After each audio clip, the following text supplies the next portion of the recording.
We're starting now.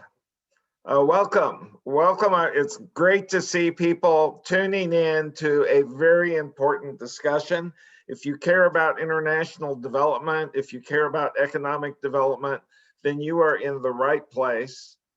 For forever, we have talked about the private sector and free markets as the engine of growth that can create prosperity.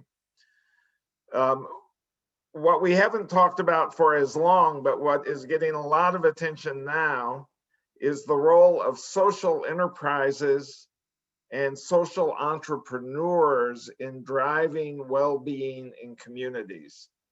And we're very fortunate today, and participants, you're all very fortunate to be joining a discussion by a distinguished panel that includes the executive director of the Aspen Network of Development Entrepreneurs, or ANDE, one of the premier institutions that is promoting the idea of enterprise development, Richenda Van Leeuwen, Kevin Starr, the managing director of the Mulago Foundation, and Sarah Myers, who's the senior investment principal at Mulago Foundation, who focus specifically on social entrepreneurship.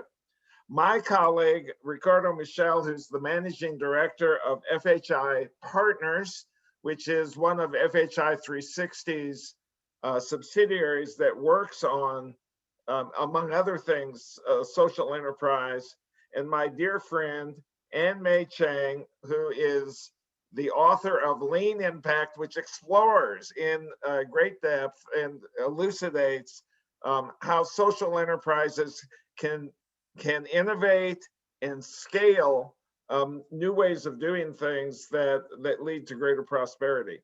And I am Patrick Fine, CEO of FHI 360. It's a delight to be here with all of you. Can't wait to hear this panel. Let me turn it over to my colleague, Corey White.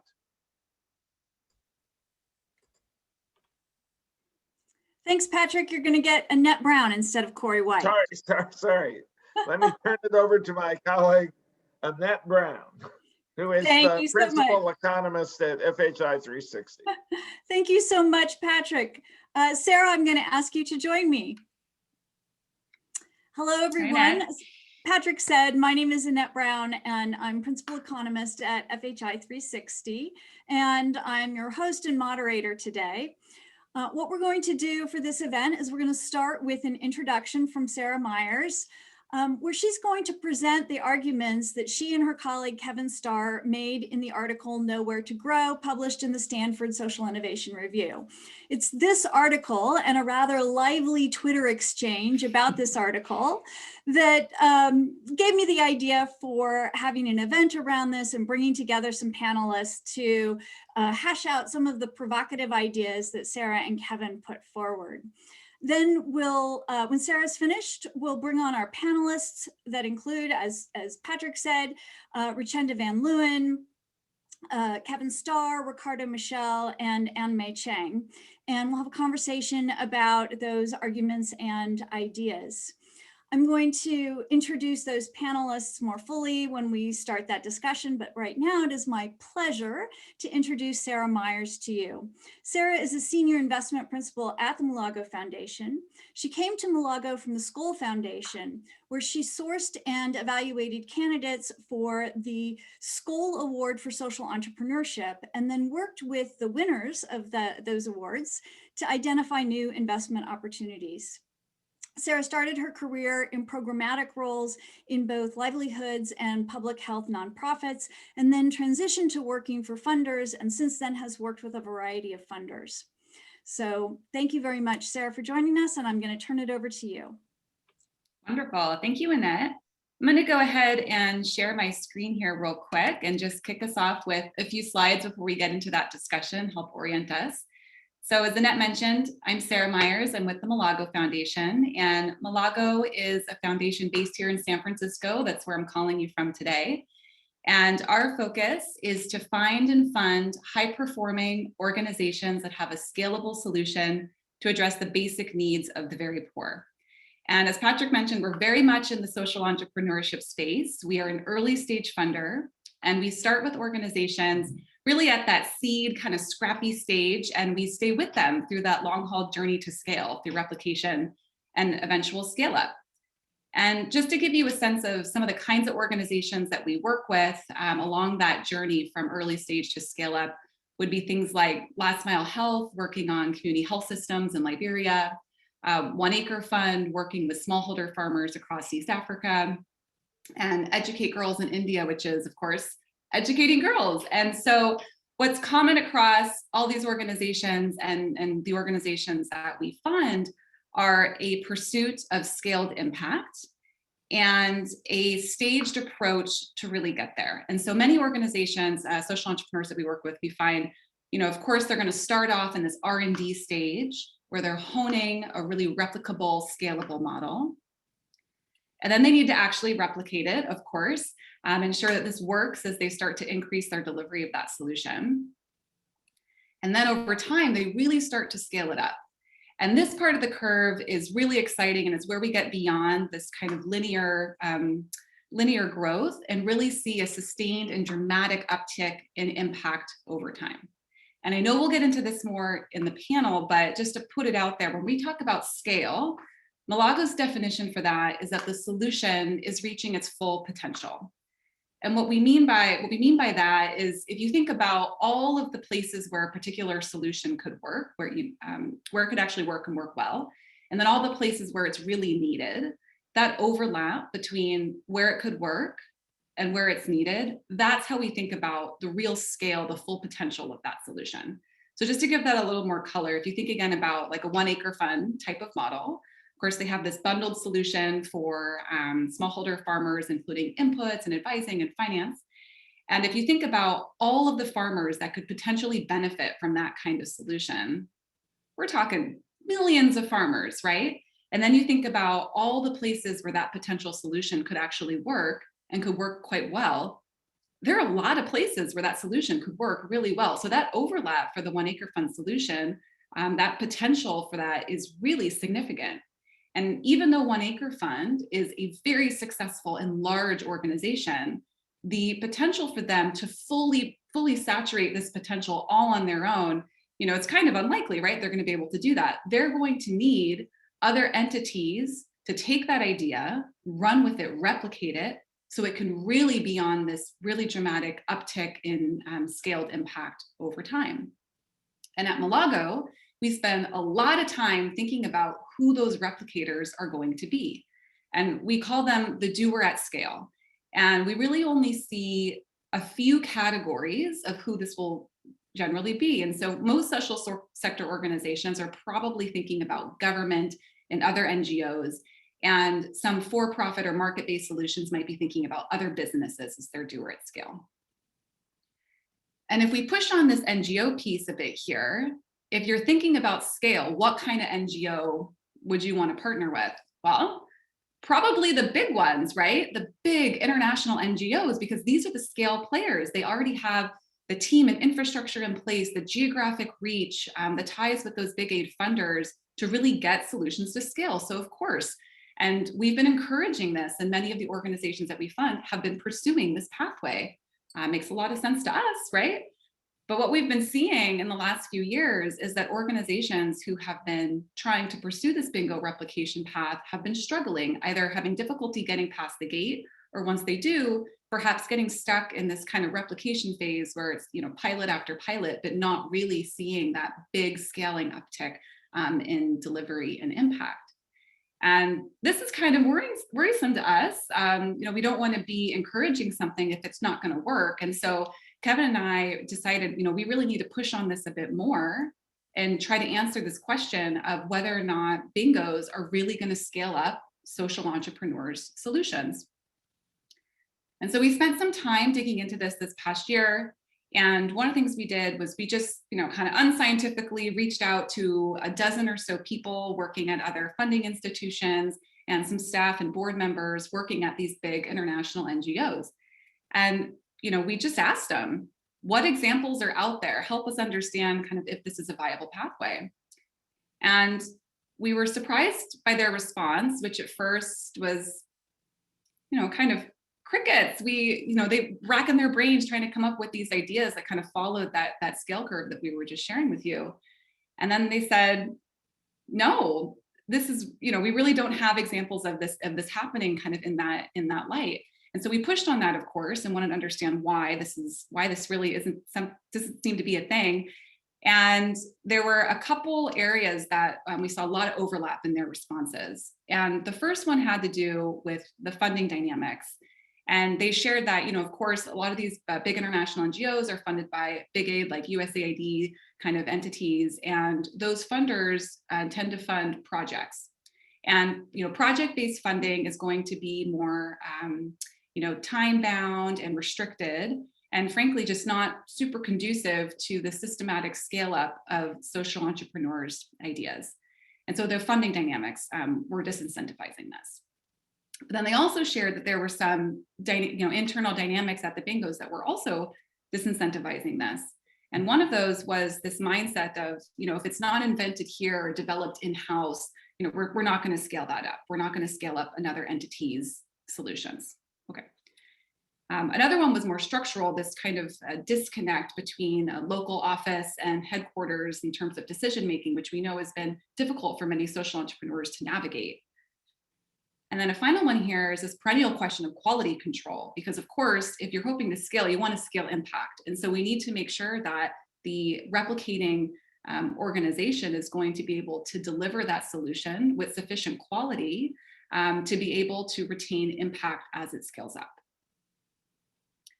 And Kevin and I were kind of surprised by these responses, honestly, a little disappointed because we were really just hoping to get some good examples. But we started to really question ourselves and think, wow, were we wrong about this? Is this really not a viable pathway for our social entrepreneurs to be pursuing? And we didn't want to give up quite yet. So we decided to write up this piece, a slightly provocative piece, in hopes that we would generate a good discussion and hopefully tease out some examples. And we really thought that people were going to tell us, oh, this is so wrong, here are all these examples. And that was kind of what was going to happen with this article. And, again, to our kind of surprise and I guess a little bit disappointment, that didn't quite happen. We got some very good discussion, but we still weren't seeing the kind of examples that we were really looking for. And with that, I'm going to stop my screen share here and kind of hand it back to Annette, because I know that in the panel discussion today, we're going to push on this a bit more and see if we can get to some of those examples and really understand some of these dynamics that are happening. Great. Thank you so much, Sarah. And I see the panelists are joining me. So before we start this conversation, I do want to briefly introduce our panelists. I'm going to do it today in reverse alphabetical order. As a Brown, I feel like that's my responsibility. So I'm going to start with Richenda Van Leeuwen. Richenda recently joined the Aspen Network of Development Entrepreneurs, or ANDE, as executive director. But before that, she was the managing director for Empowering Clean Economies at the Rocky Mountain Institute and served as the chair for international institutions at the Global LPG Partnership, where she led the work on clean cooking energy solutions in developing economies. Richenda has over 30 years of executive management experience in the international arena, including 5 years as CEO of Trickle Up, a global micro-enterprise development organization. And she's worked as a pioneer in private equity and impact investing in renewable energy in emerging markets. I'll move to Kevin. Kevin Starr leads the Mulago Foundation. We just heard a little bit, but as a reminder, Mulago finds, funds, advises, and promotes organizations with scalable solutions to poverty. Mulago's Rainier and Henry's Fellow program teach carefully selected social entrepreneurs how to design their solutions to achieve maximum impact at scale, which we just learned how Mulago defines scale. Kevin began working at Mulago in 1995 while he was still practicing medicine, but over the years has transitioned to devote all of his time to the Mulago Foundation, which supports more than 50 organizations and with which Kevin has worked with hundreds of social entrepreneurs. And he says he likes nothing better than to work with social entrepreneurs. I'm going to turn to my colleague, Ricardo Michel. Ricardo is the managing director of FHI Partners, which is a subsidiary of FHI 360. And it's a subsidiary that focuses on bringing services and solutions that meet the specific needs of corporations and foundations. He has more than 25 years of leadership experience in both the private and the public sectors. He was executive vice president of Amex International recently, but before that, he was a presidential appointee to the U.S. Agency for International Development, where he was responsible for public-private partnerships. During that time, he played an integral role in conceptualizing and launching the U.S. Development Lab. And as a director within the lab, his team was responsible for the formation of the Partnering to Accelerate Entrepreneurship, or PACE initiative, which focused on leveraging early stage and other investment capital to support social entrepreneurs. And now I'll turn to Anmei Chang. Anmei is a leading expert on social innovation and the author of Lean Impact: How to Innovate for Radically Greater Social Good. Anmei served as the Chief Innovation Officer at the U.S. Agency for International Development and the first executive director of the U.S. Global Development Lab. She's also served as Chief Innovation Officer for Peat for America and for Mercy Corps, and she was a senior advisor for women in technology at the U.S. Department of State. Prior to her pivot to the public and social sector, Anmei was a seasoned technology executive with more than 20 years of experience at such little-known organizations as Google, Apple, and Intuit. But she's also worked with a range of startup enterprises. So as you can see, we have a great panel here for discussing all of these provocative issues around social entrepreneurship, around bingos, around donor funding, and around getting to scale. I'm going to start with you, Richenda. Andy works with small and growing enterprises and finds that the focus on small and growing enterprises is important for economic development in low and middle income countries. And so I'm curious to hear from you what you think about this concept of scale. When you're working and when Andy's working with companies, are you thinking about scale in terms of size or productive efficiency? Are you thinking about it in terms of financial sustainability? Or do you think about it more from what markets are being served and who the buyers and clients are?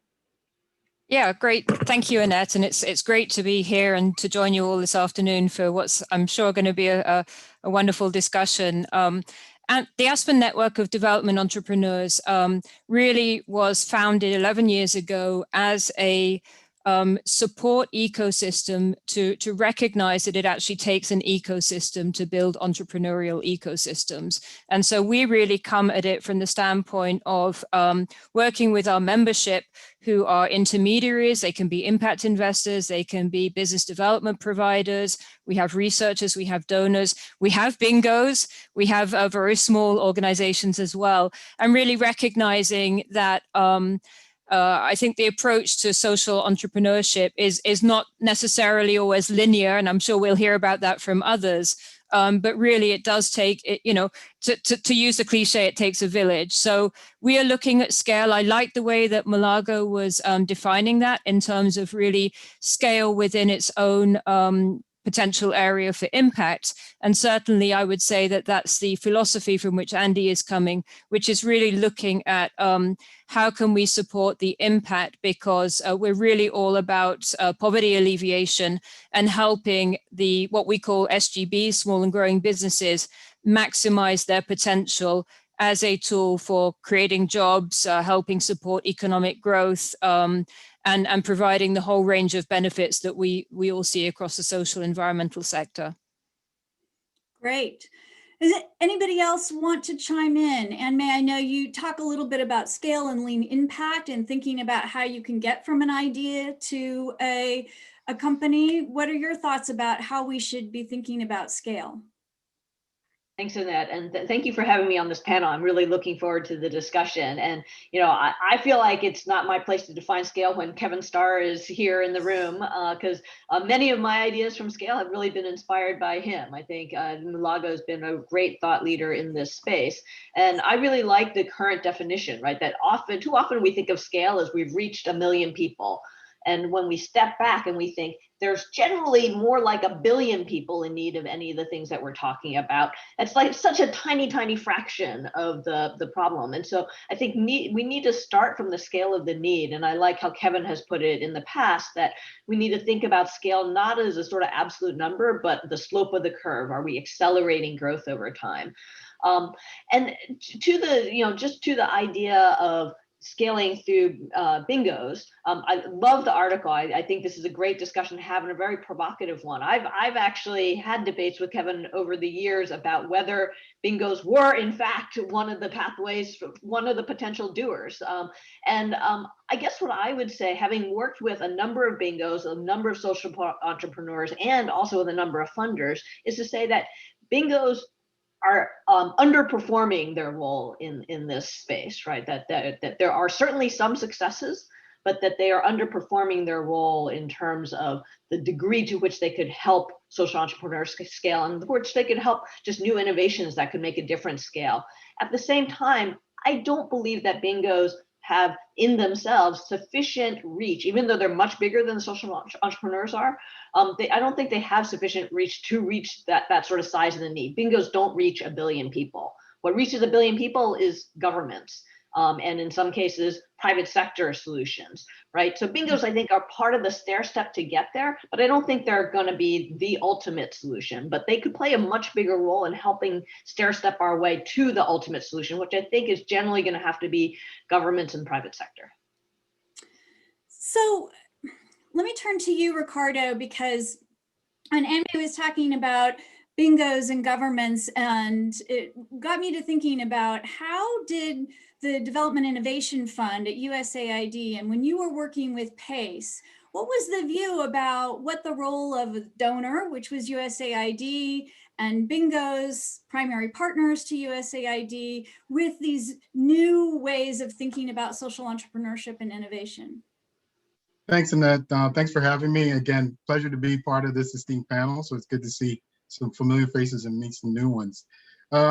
Looking forward to this conversation, because this was a very provocative article. So Kevin and Sarah, thanks for that. There are a lot of touch points.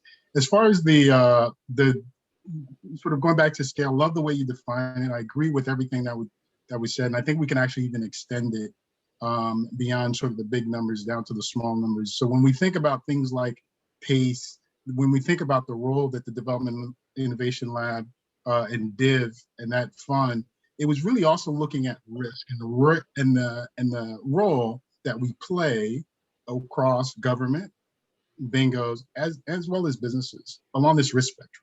And one of the ways that we were effective is, let's take on some of that early risk, if you will, to allow the social entrepreneurs to explore, prove, right? Again, we want to show that there's proven methodologies and interventions, and then allow, hopefully within that conversation, the ability for them, once it's proven, we've taken some of that risk, to then start to talk to partners around scaling. Now, within the lab, I led the Center for Transformational Partnerships, and it was about that broader ecosystem that Richinda talked about, because it does take a village. We all can't do it alone. But at the core of this, for me, scale also comes back to the word and the person in the organization in terms of social entrepreneur. There has to be a model that is sustainable, right? And there's a different path, depending on who the doer is, to determine the level of sustainability. So I would tell social entrepreneurs that, altruism alone isn't sufficient if you can't operate as a sustainable business. So I think that within the role of a donor organization is, how do we leverage those resources to maybe allow to take away some of that risk, allow some of that formation, and really test, is this model scalable, not because of the intervention itself, but it can operate. I think if you look across the spectrum of social entrepreneurs, those that we can probably easily point to are the ones that did have maybe a market-based solution, right? So it's a different model if you want to think about where bingos come into that and their role. And their ability to take on risk is also, as you pointed out in the article, probably hampered based on how they're resourced, right? Now, that doesn't mean that bingos should turn away and say, hey, we can't because our funding doesn't allow us to take risks. But there are things that we can do, and I think you're seeing in the industry in terms of starting our own impact investing efforts. But all of that also goes back to our core model. We have to do things that allows for and brings in sort of the unrestricted revenues to take those kinds of risks outside of our normal fundings. But I'll stop there, and I think I touched a little bit on your answer, and then I just got it too excited. So yeah, no, you very nicely foreshadowed every other question that I have on my list. So thank you very much. So we'll come back to a lot of those topics, but I want to turn to Kevin and really dig into the fact that we're talking here about social entrepreneurs and people who are starting their own organizations and as being distinct from or an important subset of innovation. So as you well know, a lot of the comments on your article on the website, but also in Twitter, were people at Bingo saying somewhat defensively, but we innovate. We do a lot of innovation. And so why are you criticizing us?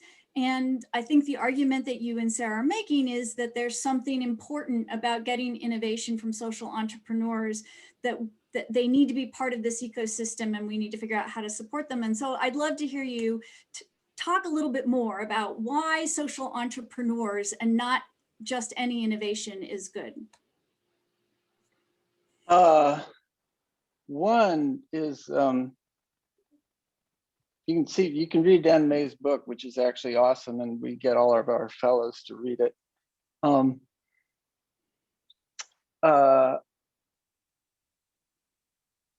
NGOs come up with Bingos come up with tons of good innovations. In fact, that's part of what Sarah was talking about with not invented here. There's some great stuff invented here, and some of them are comfortable enough in their ability to do that. They actually kind of cracked up when we asked why they didn't scale other people's ideas up. What's weird is they don't even really scale up a lot of their own ideas. You know, we rarely see something like the way BRAC is determinedly taking their ultra poverty graduation model to scale through other actors like World Vision. I mean, it's really impressive. I'm no expert on the Bingo world, but I haven't seen much of that. Mostly people seem to hop around looking for USAID and other funding. And so there is a ton of innovation within the Bingo world, but we got this whole other world, the social entrepreneur world, that, you know, is illustrated by, you know, everybody knows who wins the Skoll Awards. It's a really nice illustration of the kind of people we're talking about. All of them have started with an innovation. The best ones go through that sequence that Sarah so nicely illustrated with. They've gone through R&D to figure out if they actually have a good case for a scalable model. They go through replication to show that it's really scalable. And then they try to go through that shift to real scaling, which is that sustained, ever steepening growth. To do that, they absolutely have to find the doer at scale, the doers at scale. And that's when the whole system seems to break down, because they have to bust out of that social entrepreneur world and into a bigger world. So Anne-May, when you and I were chatting yesterday, you were talking about BRAC, which is now a Bingo, that is partnering with some social entrepreneurs. Can you tell us about those examples, and maybe as a way to let all of us talk a little bit more about, is this the right model? And by this, I mean, specifically, we'll get back to the impact investing side, but specifically the idea of Bingos bringing in social entrepreneurial firms or social enterprises, small social enterprises, as partners in the implementation of these donor-funded contracts. Yeah, I'm happy to. For context, I served on the board of BRAC USA for a few years. So have a little bit of knowledge of BRAC's work, which is, I think, both one of the largest Bingos in the world and one of the most unique ones in the world, right? So I think that they, you know, Kevin mentioned them as well. I think that they can exemplify what's possible. But they are also, the fact that they are the only ones that have done this to the degree that they have also is indication of how different they are. And so I think a couple examples that I'm sure Kevin and Sarah are familiar with, of what I think of as a success in a bingo scaling efforts from a social entrepreneur is, for example, BRAC's partnership with Vision Spring, where Vision Spring was formed by a social entrepreneur, Jordan Castillo, to provide eyeglasses to people around the 2.5 billion people around the world who don't yet have eyeglasses and need them and could be more productive, could learn better, and so forth. Vision Spring started like most NGOs do, or most social entrepreneurs do, of trying to distribute glasses on their own. They made some great progress, but realized they were far short of the 2.5 billion people, right? And so part of their next stage of scale to that replication piece of the scale was working with an NGO, BRAC, in Bangladesh. And unlike most NGOs, BRAC has a persistent and scaled presence in every corner of Bangladesh, which is not the case with most of even the largest other bingos.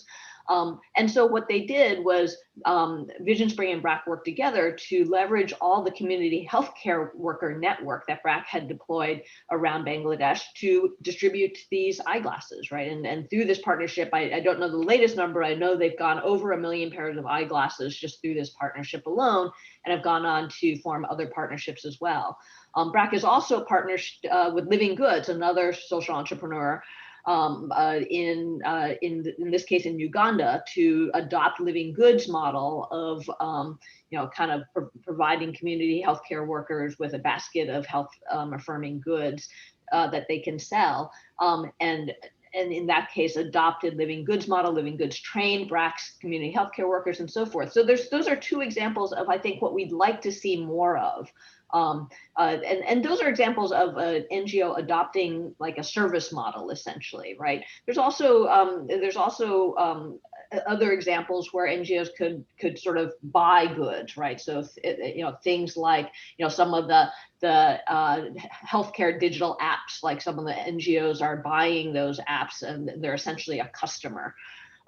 But I think so. I think it's possible, right? I think it's not the case that there are zero examples. I think I gave a couple. I'm sure there are more, but there are not many more. And even in the case of BRAC, which is one of the largest NGOs, the scale is still far from the 2.5 billion, right? So I do think that we need to go beyond even the largest bingos in order to get to that number. And in the case of Vision Spring, they've gone beyond that by forming something called the iAlliance, that's really looking at working with governments and market change to drive the systems change that's needed in order to get to that sort of 2.5 billion. But I think what's different about BRAC is one of the biggest complaints I've heard from social entrepreneurs and working with bingos is that they run these programs that come and go, right? So they spend all this time trying to propose a program and get in the program and insert themselves, and then it runs for 3 years and then they wrap up shop and go home, right? And that's not how you want to run something at scale. You need a persistent presence, right? And BRAC, because they have different streams of funding, partly through self-funding, partly through some more unrestricted funding, they're able to maintain a persistent network, and that's key to being able to adopt some of these social entrepreneurs, to be able to scale some of these offerings from social entrepreneurs. If you don't have a persistent presence, it's really hard to drive towards scale. And funders really play a big part in that, right? Where if funders are coming and going with different programs that they're asking these NGOs to run, it's very hard to reconcile that. But I think also the other things that Sarah touched on, the staff incentives, it's not only not invented here syndrome, is that part of the reward system within the bingos is that you have to differentiate yourself, and it's hard to differentiate yourself by using someone else's product. So everybody, I go around and talk to lots of bingos, and every single one of them will tell me they have the best education program, the best agriculture program, the best every other program, right? And they can't all be right, but they all have to have something unique so that they can say that they have the best. And if you're using somebody else's thing, you can't say that anymore, right? Because other people use it too. Right. So you've hinted at this, and Ricardo hinted at it as well, that some large NGOs, either because they're charities like BRAC, that is, they get individual donors bring money in. FHI 360 has a foundation, so we have some source of unrestricted funds. But an important distinction here is when an organization has some access to unrestricted funds, and that can allow that organization to be an investor. So FHI has FHI Ventures. Mercy Corps also had and has a ventures program that you worked on. and May. And so maybe my question is that the right role for NGOs to be playing? Are NGOs the best impact investors, and they should be supporting social enterprises in that way? And I'd like to start with you, Richenda. I mean, do you, when Andy is advising small enterprises in low and middle income countries, are you suggesting that they look to NGOs as being their investors? Generally, that's not how I would conduct the conversation. I mean, obviously, we're looking at who's available, who can be an investor. So I was on another panel earlier this week with a very dynamic young entrepreneurial woman from Cameroon, who's working in Cameroon. She's actually born here, but working in Cameroon. And she was complaining that nobody's looking at Cameroon. So it's even a question of whether it's a bingo or who is even there, who is looking at Cameroon, who is investing in Cameroon, where can she go to get her $500,000 of convertible debt? So it doesn't matter in a sense who it is, it's who's going to provide that to her on those terms that she needs and really support her in that journey. But I want to make another point, which is I think beyond the, and there are different models, and I don't think there's one model alone that can work, and I think it's terrific that we've got FHI Ventures, Mercy Corps has done that. PACT is also, very much focused on a venture arm. WRI was an early one, actually, that was doing quite a lot of work with trying to incubate climate enterprises. And then they were trying to get them ready for commercial investment. And I would say that they were, those enterprises were successful in terms of scaling in their own market, but they weren't necessarily, speaking as a former venture capitalist, they weren't necessarily what we were looking at, from a sort of traditional VC model. So I think there's that question of what's the pathway for the scaled investment as well? Where can those entrepreneurs be going to look? But the other thing I want to say is Anne probably doesn't know this, but I have a very small story with Mercy Corps as well before you joined, which was back in 2010 after the earthquake in Haiti. I'd been doing a lot of work supporting social entrepreneurs around small scale solar lighting, and in fact worked with Scott Brown, who's on the board of Mercy Corps, to get Mercy Corps to start looking at the renewable energy off-grid sector, and in fact looking at what could be done using solar lighting as an emergency intervention. And through that program, Mercy Corps today actually has a robust renewable energy program that is continuing to scale, that's led by people there.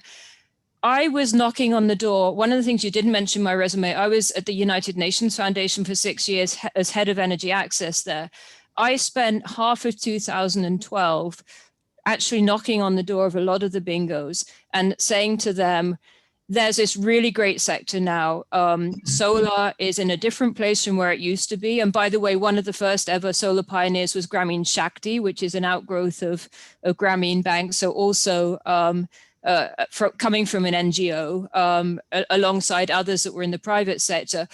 But they were not familiar with it. So to Ricardo's point earlier, there was a question of risk, which was, we don't do energy. We don't know too much about energy. And so there was also a big education program, which was, hey, we're in a different place right now. It's affordable. It's off grid. It's not about the grid. These are solutions that in your in your bingo, in your health program, since we have so many health clinics that aren't yet electrified, you should and could be partnering with some of the social entrepreneurs that are bringing these solutions to market. And I would say, I had that conversation with Mercy Corps, and having somebody at the board level who was a champion of that mentality at that time, and I don't know what Anne's experience was, but at that time working with Scott, who got it, who was supportive, and could then help to take it through the organization through a number of years, was incredibly helpful as well. So I think having the venture program is one way. Having those champions inside the bingo who can help to steward it is really important as well. So I'm going to turn it back to you, Ricardo. You used the word risk first. What are your views on the role that bingos could play in helping to take on this risk and serving as impact investors? Sure. I think there's two primary roles. One is actually the generation of risk capital that is more patient, and that's within the bingo business model. I think we're at an interesting inflection point now as we look at the landscape, and as was noted in the article, there's been other industries that had to stop and take a look and pivot. And I think, as you can see, as FHI 360 is embracing a family of companies and other large bingos thinking about other avenues, that's one, because that's going to give you the ability, the flexibility to take on that risk. Because our core model, that funding coming from donor organizations and government, does not have a lot of risk appetite. They're coming to us for proven solutions, guaranteed results and outcomes within a finite period. That doesn't really allow you to say, I'm going to try. And I think, as was alluded earlier, it's about making that differentiation. I know that I'm good at X, Y, Z, so I'm almost guaranteeing you. So I think we have to be, better at creating capital that we can use to take on those risks and be at the forefront of that. Secondly, I think that there is some risk that implicitly that we can continue to mitigate through incubation of things like our own venture funds, because this allows us, one, to align with some of our efforts, incorporate social entrepreneurs potentially within those as well. But we will use that experience, hopefully not just in the limited time frame, but then take it from one project to another. That's not something that's right now that's ingrained or entrenched in the way we do business. So I think it's, again, reevaluating how we do that. The last part is, in both of those models, thinking about that broader ecosystem, because there are certain things that we as bingos are positioned to do, but there are other things that are not our core competencies. So again, going back to the social entrepreneur, we usually start with a small, passionate individual with a very good idea. But as we start going up that curve that we saw in the map, that level, the ability to level to scale to those levels, you have to look at the enterprise. And I know Andy's looked at certain constraints that social entrepreneurs have to be even positioned to meet that scale, right? As an enterprise. So I may have myself and a couple of good friends and a great idea, which gets me through the R&D phase. But now I actually don't need a bookkeeper. I need a CFO, right? So in the environments where the social entrepreneurs are coming from, what is being done when we're faced with issues around talent, as well as funding, et cetera. So by working with and through organizations like Andy, who can maybe take a look at the broader ecosystem, we have to be deliberate in helping them identify where we can find interventions. And I think through FHI Ventures, one of the things that we try to do there is leverage not only our financial resources, we leverage our technical capacity in terms of helping our entrepreneurs as well, and then partnering them with folks outside of the organization to make sure that at the core, they have a really sustainable model. So Kevin, what do you think about all this? So does it make more sense for bingos to be impact investors and capacity builders instead of being the doers? Well, these kind of discussions always get all caught up in impact investing and the markets, and that isn't what we were talking about at all. And if there's one industry I'd love to lay into, it's the impact investing industry.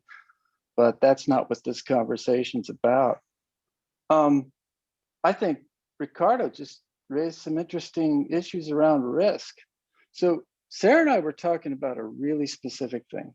We were talking about ideas that have turned into models that have really turned into something replicable and scalable, developed by social entrepreneurs, and why or why not the bingos would take them up and run with them. And we weren't seeing any of that happening. So we did this whole thing of looking hard at our portfolio and then doing our little survey and then putting it out there and seeing what came back. And it's so interesting what you just said about risk, Ricardo, because we're in the business of de-risking. We got stuff that is absolutely ready to hand off with basically zero risk, some of it even proven with RCTs. And so philanthropy has done what it's supposed to. It's supported innovation, it's supported de-risking, and now it's time to hand off to the big boys. That's our job. That's what we do. We exist to do that. So there's nothing less risky than taking something that's been thoroughly replicated, thoroughly sorted out. We understand the systems it takes to deliver it. We understand what kind of people it takes to deliver it. We've got the evidence to show that if you deliver it, do a decent job at all, you're going to get some real impact. This stuff is ready to go. And we even wrote something a little while ago called delivery, your software, their hardware, which is the idea. We've got to really package this stuff so we think of what we've learned as software that's supposed to run on somebody else's organizational hardware. And we've got a lot more thinking to be done, but this stuff is ready to hand off. It's de-risked, it's sorted, let's go. Kevin, I'm curious, the couple examples I shared about BRAC, do those fit as sort of the exceptions that make the rule of the type of thing you'd like to see when you talk about bingo scaling things? Absolutely. I mean, I just think, I think their effort to scale up their own ultra poverty graduation model is awesome. I think that's what bingos need to be doing with solutions, whether they got them from their own labs or whether they got them from social entrepreneurs. They need to be seriously scaling them up and be committed to getting them to their full potential themselves. Usually it's a little S curve and then something else comes along and it's the shiny new thing and they get distracted. So I totally agree that those are good examples. I will tell you that we love and admire BRAC, but they're the ones who cracked up when we said, do you scale up other people's solutions? They're kind of like, are you kidding? We got a lot of our own. With Vision Spring and Living Goods in those cases, at least, right? I mean, that is sort of the model that we're talking about here, I think. Yeah, they're awesome, and they come up with all kinds of cool stuff, and they're a replication machine. So we utterly admire them for that. But when we're talking about the thing that we're investigating, BRAC isn't an example of that happening. I mean, we even talked to BRAC about their tight collaboration with Living Goods to deliver this really cool model of saleswomen mostly going door to door selling health products and doing health education, which really has morphed into a community health worker model. BRAC kind of thought that they were scaling up a version of their own idea. Living Goods was thought they were scaling up a version of their idea. It turned out they collaborated beautifully in helping something happen, but it wasn't like BRAC thought they were reaching out for a fully developed idea from Living Goods. It's more like they did it hand in hand, did it together. Which, if you think of it, they worked intensively together for 5 years to be able to do something that a bingo could potentially really scale up. That's not actually a replicable process. Ricardo, you look like you wanted to chime in. Yeah, and Kevin, you started to touch a little bit on this. I'd like to understand from your experience, what does that handoff look like, right? When you say we have something ready to go, but bingos should pick it up. Because depending on what the intervention is, and you just talked about the amount of collaboration it took to figure out how to partner together to do it, that's a lot of, and it took time. But depending on what the intervention is, there are other dynamics also we have to say, hey, as bingos, are we in a position to really sort of navigate through some of those hairy issues? If it's, technology, the IP, right? Now, in the article, it said, hey, take it, it's free, but I know most entrepreneurs don't want people just taking their ideas. But, that exchange, I think, is one that maybe there needs to be, thinking about the different types of interventions, there needs to be some further thought in, okay, how do we cross those bridges? Because if I'm sitting at a bingo and you want me to license something, let's say from a social entrepreneur, it's not impossible, but I would tell you those things make it more improbable because of where we sit in that. And, I'd also underscore, when you look at the collaboration and the time, that persistence presence that, and May talked about, right? I think it's easier for us if we have those longer runways and we know that we'll be in a space with some confidence to say, hey, I can incorporate those interventions. But when you're looking in sort of that 3 to 5 horizon, it just makes it difficult. But would love to hear about maybe some of the successful handoffs you've seen that allowed someone else to pick up a social entrepreneur's idea that's maybe not necessarily market-based?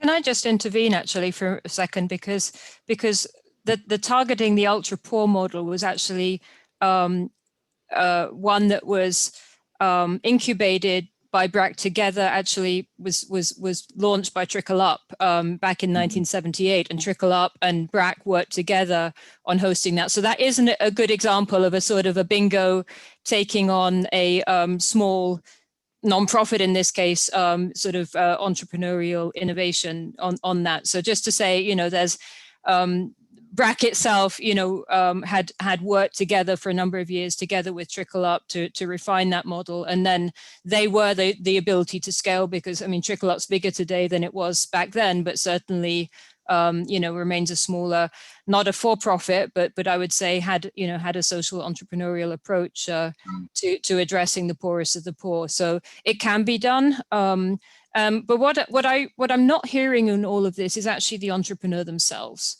You know, I think that's where we also need to really look at what is the ecosystem in place to support that entrepreneur. You know, we do tend to often focus on the, you know, we replicate the system, which is the Bay Area kind of funded social entrepreneur who comes in and has a great solution, and then sort of takes that to scale much more easily than the homegrown local entrepreneur who's working in the trenches, who doesn't have the international networks. And that's where I think the work of Andy comes in, which is really trying to help those entrepreneurs access the ecosystem. So sort of no entrepreneur being left behind, which is they have access to the support that they need. They have access to the capital at the right time, in the right place, on the right terms. If they're a woman entrepreneur, and this is especially important, that they do not have the barriers in place to impede their ability to grow and scale. And that's a huge one. Andy's work has shown through our Global Accelerator Learning Initiative that actually women entrepreneurs come out further behind male entrepreneurs when they go through acceleration. So if we are looking at sort of the replication piece, we just have to keep in mind also the backdrop that a lot of entrepreneurs are not getting that equal opportunity to partner with the bingo, or really to take their solution to scale. Now, if I could jump in with two quick comments. One is on the entrepreneur side, I do think that there's a responsibility that we should push more on the social entrepreneurship side to simplify models, right? I think one of the reasons that the BRAC and Living Goods partnership took so long to come to fruition was that the model was pretty complicated. So it took a long time to train people to really adopt this model. So while it was replicable, it was hard to replicate. So that's one thing to consider. And then to Kevin's point about risk, I think you're exactly right, Kevin. We have these solutions that like are de-risked from it will have impact standpoint, it will work standpoint, and so forth. But for the bingos, the reality is the risk for bingos is not around whether something will work. The risk for bingos is around whether they will win a grant. And so that piece is not de-risked. Right. And so I think we need to add funders to the equation here, where if funders are explicitly encouraging bingos, either by paying for outcomes so that they are saying, hey, you need to get us more cost-effective solutions. And sometimes the most cost-effective solutions are out there by these social entrepreneurs and they're not using them. Or the funders are explicitly saying, you need to partner or something like that, then that is actually what de-risks the bingos, right? The bingos' biggest risk is not winning grants. It's not that a program won't deliver impact, unfortunately. Well, but I would go back to what Ricardo was talking about in terms of when you have a social entrepreneur who has her own company that is there to implement or to train how to implement the solution. Because another part of the risk to bingos is that a very small company with not a lot of business experience can deliver on what it is being paid to do by the bingo who's being paid by the donor, right? So once we have the grant or once we have the contract from the donor, we have to deliver. And that means that our subcontractors or sub-awardees need to deliver. And that can be risky, even if the solution is great, when the organization is a small, inexperienced organization. And I think that's some of what you were talking about, Ricardo, in terms of, getting that business experience, having the CFO now being the important part of moving up the curve? And I see these as opportunities, honestly, Annette, to rethink about some of these inflection points and how we deploy sort of our capital and resources, right, to address that. Because I don't think it's a matter of turning away from that. I do think that social entrepreneurs, particularly those who are homegrown, right, will have and have demonstrated some of the most impactful solutions moving forward. I think, conversations like this need to happen to say, okay, Kevin, I hear you. I know you have a strong portfolio, but let's think about, those bridges, right, that haven't been completed, and how do we sort of address that? And then I do think it's that having that funder conversation, right, about outcome-based, performance-based. Maybe we start pushing models that incorporate, well, there's a social impact bond type structure, and I'll do that. But I do put still a lot of onus on us as NGOs that we have to have that strong foundation. And if the funding, which is again driven by costs, right, lower costs, so you don't have a lot of margins there to work with. If the funding is limited and primarily focused on the government types of fundings that we see through aid, you're really going to be restricted in what you can do. So we've got to do better at that, as well as growing our pie, using our reach to have resources to take some of those risks. Let me, I want to take a question quickly, and we can come back to this as well, Kevin. I know people have been throwing a lot at you, but I'll throw one more thing at you, and then we'll give you a chance to respond, because we have a question from the audience, but it also mirrors one of my big questions in all of this, which is, what do we really mean or know when you say it's a proven solution? But I'll read the question from the audience. It strikes me that the definition of scalable may be the crux of this debate. Who decides what is replicable and scalable? How do you reconcile disparate definitions of scalability and replicability? As we know, a solution proven in one context or even 10 isn't necessarily transferable globally. Even within the same country, site-specific differences hugely impact a project's success. And I know that you think a lot about the kind of evidence that we can produce through things like RCTs, which you mentioned, Kevin. But a lot of times that evidence is coming from pilot implementations, which may or may not have ecological validity to what it would look like at scale, and also are implemented by very different types of implementers than the doers that you're expecting at scale.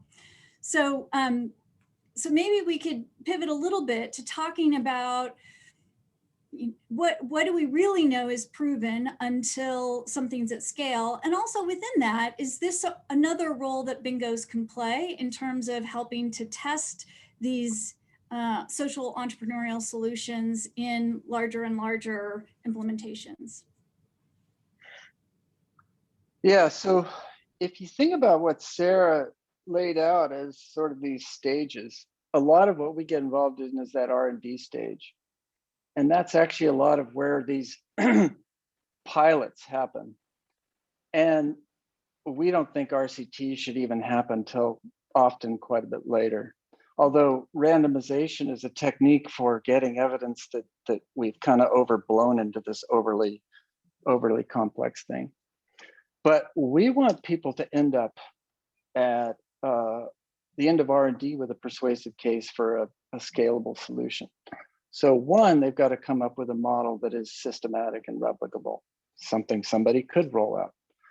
Two, we want a persuasive case for impact if you do that. And that may not be an RCT yet. That might be cobbled together from their own internal data, from other people proving bits of their model, and maybe from some early external study. But you need to make a persuasive case. And then the next thing is it big enough? Are there enough places where it would work? Can you make the case that there's enough places this would work so it's really interesting? The next is it simple enough that your doer could do? If you got some amazingly complicated thing and you want governments to do it, that's not going to work. You got to look for something the governments already do and say, look, I think I'm comparable to that. Therefore, this is kind of promising that governments could do this. And you've got to be cheap enough that your payer could pay. So If you've got a stove you're trying to sell, it's got to be what moms are really willing to pay. If you've got a community health worker idea you want to scale up, it's got to be at a price point the finance minister likes. So those three criteria really define scalability for us. And so we want people to be able to make a persuasive case that it's big enough, simple enough, cheap enough before they take it any further. And then evidence is something you create a persuasive case first, and then you continually get more rigorous as you grow. And what we really want before anybody scales is we want rigorous evidence of impact, because you sure as hell shouldn't scale anything unless you have that. It's a huge mistake that microfinance made. They got way up on the scale part of the curve before anybody asked the question, are people really getting wealthier as a result of this? And then Dean Carlin and a bunch of other people did these RCTs, and the answer is not really. Huge mistake. Should have done the RCTs before the whole thing even scaled up. So evidence just needs to get continually more rigorous. And I think your point's a great one, which is that evidence gathering needs to continue all the way up to scale in different places by different actors, because we know that setting and implementer are hugely important to getting the same results.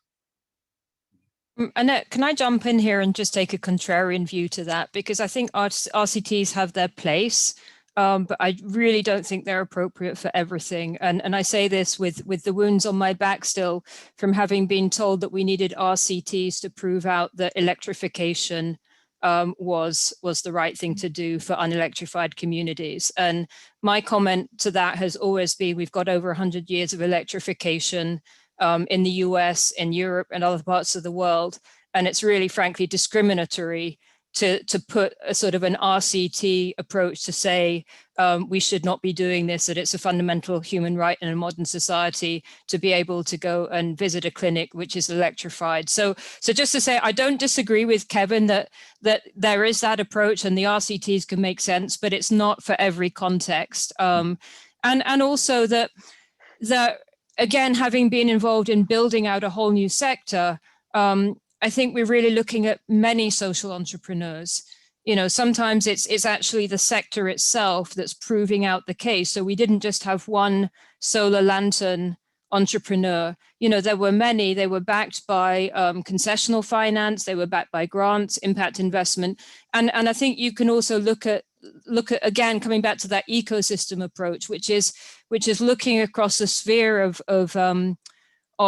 social entrepreneurship and those solutions, rather than saying, okay, it has to be this one social entrepreneur that takes it to scale with the bingo, because it's that proof of model is ongoing, as it has been, you know, over many years now, when we're looking at sort of small scale solar solutions that can support families' livelihoods, health, etc. Well, for whatever it's worth, I utterly agree with what you just said. And Dean Carlin wrote a nice book, The Goldilocks, I can't remember, approach to evidence. And he's saying there's a just right approach to virtually any solution where we find it. Like you've got a new model for better vaccine campaigns. You don't need to prove that vaccines are good. You just got to prove you get them into kids' arms. Yeah. So I think I made a mistake saying RCTs. It's almost become a synonym for rigorous. And there's a lot of ways to skin that cat that aren't necessarily RCTs. And thanks for making sure we clarified that.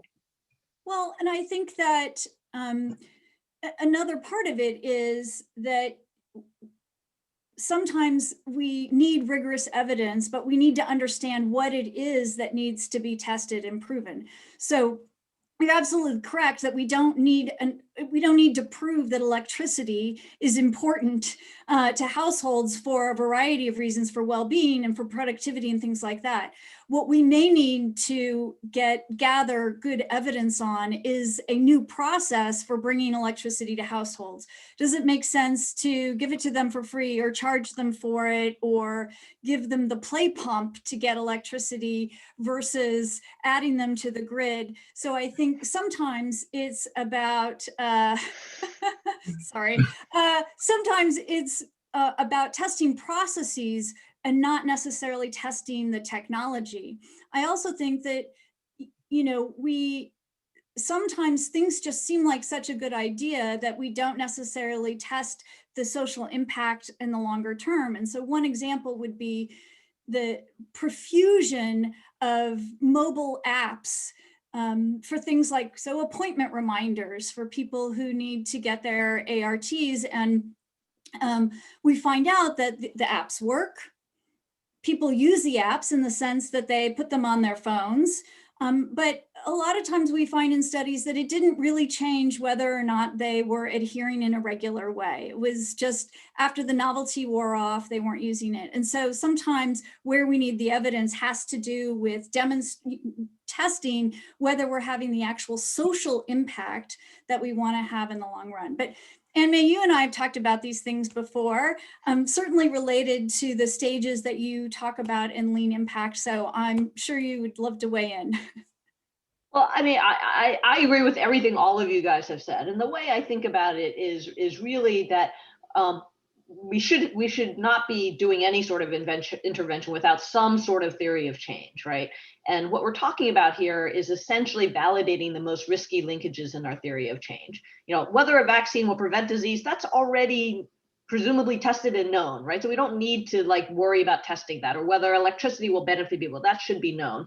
But there's other linkages in that theory of change, depending on what your intervention is, that do need to be tested. And sometimes an RCT is the best way to test that. Sometimes it's some other kind of data gathering, right? So you want to see what's the conversion rate for, you know, a particular way of selling something, or for, you know, the success rate of a particular way of training people in a certain way. Those are the things that we want to gather. So I don't think there's a one size fits all here. I think the pieces that I think are important to keep in mind is, one, stair step your way up. Don't do the super rigorous way, whether it's an RCT or otherwise, before you've done the lighter weight way, to see that you're even in the right ballpark, right? If nobody's adopting something, you don't need an RCT to actually show that it's not going to work. So I think that's really important. And then like test your theory of change. And ultimately, all of this comes down to, like, if you want to sort of wrap it up in a simple bow, the most important thing is cost effectiveness. You know, like when it comes to electricity, is this the most cost effective way to get people electricity? You know, let's look at all the different ways to get people electricity. And for a particular context, for a particular demographic, what's the most cost effective way to get it to them? And we should be aiming for that. You know, Annette, we're all talking about the same thing, and things always sort of get to this point where we're all talking about where good ideas come from and what it takes to develop them.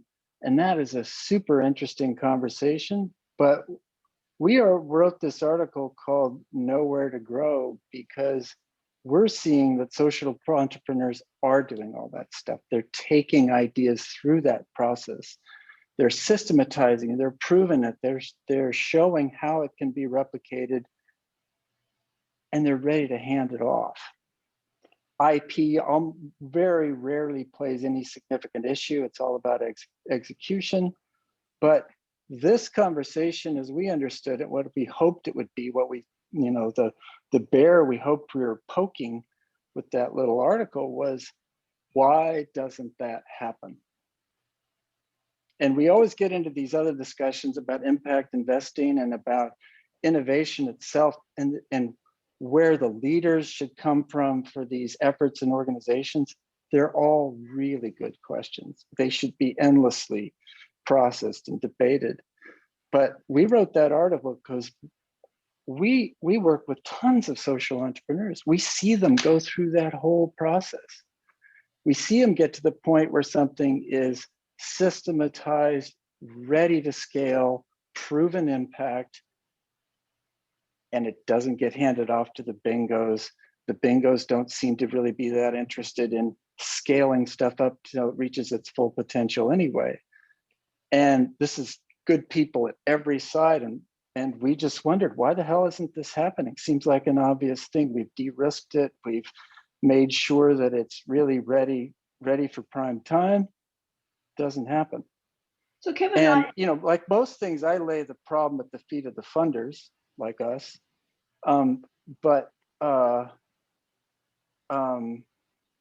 the problem. That's the problem we all sit down here to try to figure out.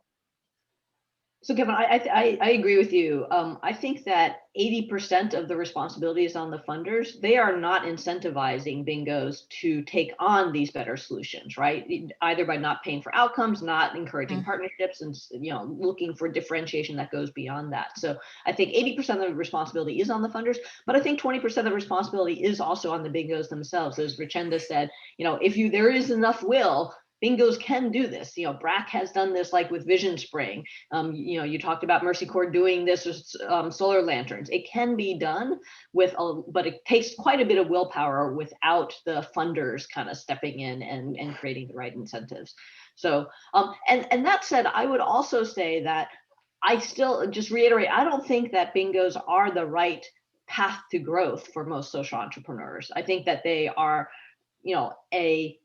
a nice to have, not a must have. I think the must have is government, right? And I see, social entrepreneurs, certainly many working with governments to adopt their solutions, and that is a much more scalable and sustainable pathway to scale or private sector business models where that's appropriate. But those are much more sustainable pathways to scale than NGOs, even if we can get the funders involved. But so I would say both, we should do more with bingos because they are a missing opportunity. But to truly get to scale, we're going to need the private sector and governments. Well, and I would say it's a little bit recursive. I mean, you're saying that the social entrepreneurs aren't able to get to scale, but that they have something that's proven at scale. Well, they're not at scale yet. And so again, come back to this idea of risk. Even if there's evidence that suggests that they will be effective at scale and achieve social impact at scale, a bingo that is responding to the requirements of the government or the donor may not feel that evidence is there yet. I mean, it's kind of the problem of, you can't get experience until you have experience, but you can't get the job until you show you that you have the, so it becomes a little bit circular. Ricardo, we haven't heard from you in a while. What are your thoughts on, should bingos be involved in this at all, or should we all be looking for ways to help social entrepreneurs bypass bingos and go straight to the markets and the governments? No, we absolutely should be involved. And, for me, this last sort of thread, is where I see one of the greatest opportunities, meaning it's about the funding, right? And you said 80% of that is the problem. But again, where do we get our funding from? So as we at FHI Partners look to work more effectively with corporations, and we know a lot more corporations are getting involved, shared value, SDGs, et cetera, these are the opportunities where we have the types of funding where, when they are more readily structured as outcome-based to deliver impact for those corporations, that these are the opportunities that we have to think about those types of solutions that we can work alongside or embed in what we're trying to achieve. Because typically that sort of funding is really looking at, I want to make an impact regardless. It's not necessarily cost driven as well. So that leaves enough room to think about our weight and needs as a large bingo, but also incorporating the needs of an actual entrepreneur, right, to make sure that they're remunerated in a way that allows them to be sustainable. So I think that as we begin to sort of open our aperture in terms of how a large bingo looks at other revenue streams, to look to those other revenue streams and deliberately think about how we incorporate social entrepreneurs. I think if we continue to bang our heads against the wall of the typical funders, we're going to get the same outcome. And it's going to be a little bit, but not sufficient to meet the scale of the needs. But, I know that our remit through partners is that, right? And we know from a needs perspective, the reason that the SDGs exist, the reason why private sector is critical to that is because there's no way, even with all the funding available from donors, that they can meet the needs. So if that's an important part of us bridging that gap, we have to think about how do we start leveraging our relationships and the work that we're doing with our all important stakeholder in the private sector. So in other words, if bingos get better at diversifying their source of funding, we can get better at diversifying our sources of innovation. to better include social entrepreneurs. We have just about 10 minutes left, and I'd like to see if we can bring Sarah back into the room with us and see what her thoughts are, having listened to all of this. Is there a question that you're dying to pose or a point that you're dying to make, having listened to all of us dissect your article? Sure. Yeah, no, I think this is a great conversation and touches on a lot of things that Kevin and I were trying to put out there. I do think the funder question is a really big one. I don't know how we can go about changing those funding dynamics. If anyone has ideas for that, I'd be all ears to hear it.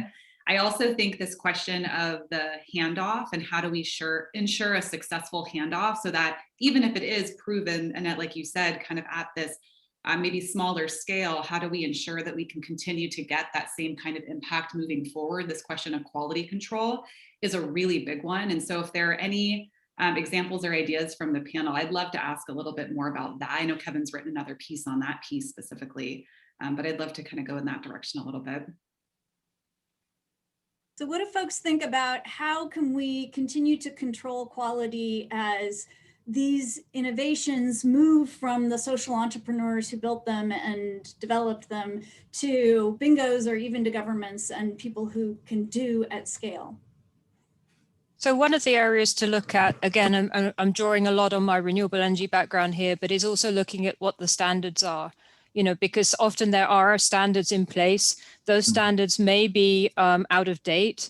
And so one of the things that we were doing on the off-grid solar side was actually helping to update and revise standards that were then helping social entrepreneurs, because groups like UNHCR on the humanitarian side had their own standards for what they had to procure. So we looked at updating those standards as one area where you could do that.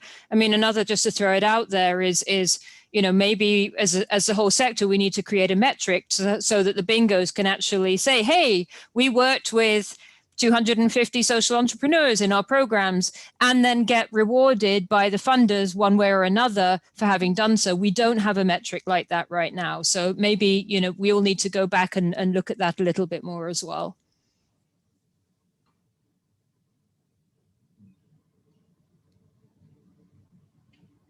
Any other thoughts on this challenge of handover? I think, I mean, the idea of standards, I think, is a really interesting one. I think it works better in energy than perhaps in some other sectors. But maybe I'll ask you this: is that an idea that could be applied to the community health worker sphere? I know that Mulaga is working with a lot of community health worker organizations. And as you said, Kevin, the important thing is trying to get governments to understand that this is a cost-effective way of providing healthcare. Is this an area where helping these governments think about standards could help them to accept the model of community health workers better? Yeah, so there's this whole new model of professionalized community health workers that are recognized as professionals. They're paid a salary, they're well supplied, they're highly skilled, and they're supervised in the field.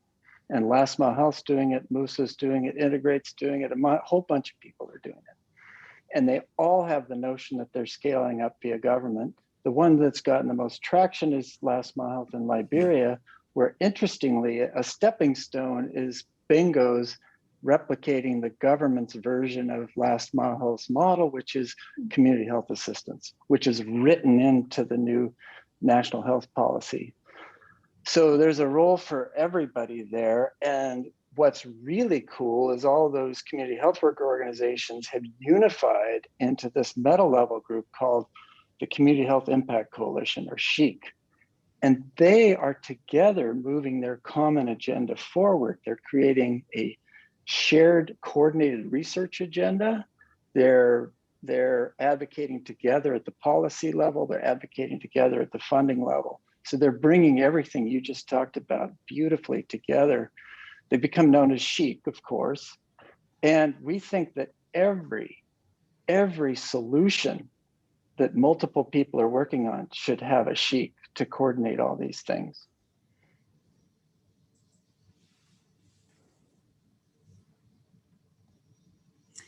So I realized that I was not fully scrolling and not seeing all of the questions that we got from the audience, including the one that just came in that said, "Are you taking questions from the audience?" I am intending to do that. We got some comments about the idea of metrics that would reward bingos simply for engaging with social entrepreneurs as being a good idea. I'll use a few of our last minutes to pose this question, which is there anything that is being done to promote a framework that would make the IP more easily accessible to NGOs, or better yet, promote open access Creative Commons approach to innovative technology to achieve impact at scale? And I think this comes back to, I know you say in your article that these are free solutions and bingos can just come in and get them, but they're not entirely free when what is happening is that social entrepreneurs are starting their own companies and they want these companies to be providing these services and earning a revenue. We talked about licensing, and so that would be a matter of making it easier for NGOs to get the intellectual property rights. So what are some other thoughts about how we balance the idea between these are free ideas, but no, these are social entrepreneurs that have their own intellectual property and their own businesses that they're trying to run? Just a couple thoughts on that. So one is there are many social entrepreneurs who do open source their solutions and offer them for free. And so, I mean, like microfinance is, free for anybody who wants to start their own microfinance, VSLA, ultra poor graduation, anyone can start those programs. There are cases where they may want to tap into expertise to help them with that. But that's sort of an optional thing. So I do think, in fact, some of these things are free. Some of the for-profit social enterprises, which I think is not the exclusive domain of what we're talking about here. I think Kevin and others have more in mind some of the nonprofit social enterprises do charge, but I don't think that that's a universal thing. I want to go back to one thing because I think it's really important, which is if I can leave people with one thought from me, which is like, go to your favorite bingo and ask them about their favorite program and ask them how cost effective it is. Almost none of them will be able to give you an answer. They won't be able to tell you the cost effectiveness of the program. And I would argue that until we can answer that question, we should not be pushing bingos to adopt solutions from social entrepreneurs for the sake of doing it. We should be pushing bingos to have more cost-effective solutions. And when that is the motivation for bingos, is to have more cost-effective solutions, by nature, they will adopt many of these solutions from social entrepreneurs because they are more cost-effective. They shouldn't adopt them because they're from a social entrepreneur. I'll just add to Annette your point real quick, just thinking about where do these ideas kind of come from and the IP kind of associated with that. I think with a lot of the examples that we see in the social entrepreneurship space, they have a lot of commonalities, like Kevin was saying with Chic. You have a lot of these organizations that have some kind of core principles in how they operate. I think, again, like back to the 1 acre fund kind of model, there are a lot of organizations that have some of these really similar kinds of approaches, thinking about how you're bundling a particular solution. And so when we talk about free, I think one way of thinking about that is just looking at kind of what are those common bundles and how are these things being packaged together? Because those ideas, there isn't necessarily IP associated with that kind of approach to doing the work. And those can really be taken up and scaled by others without worrying about this kind of IP question necessarily. Great. We have just a couple minutes left. I want to give all of our panelists any chance to say a last few words. There's something you didn't get to say or some final comments that you want to leave us with before we say goodbye.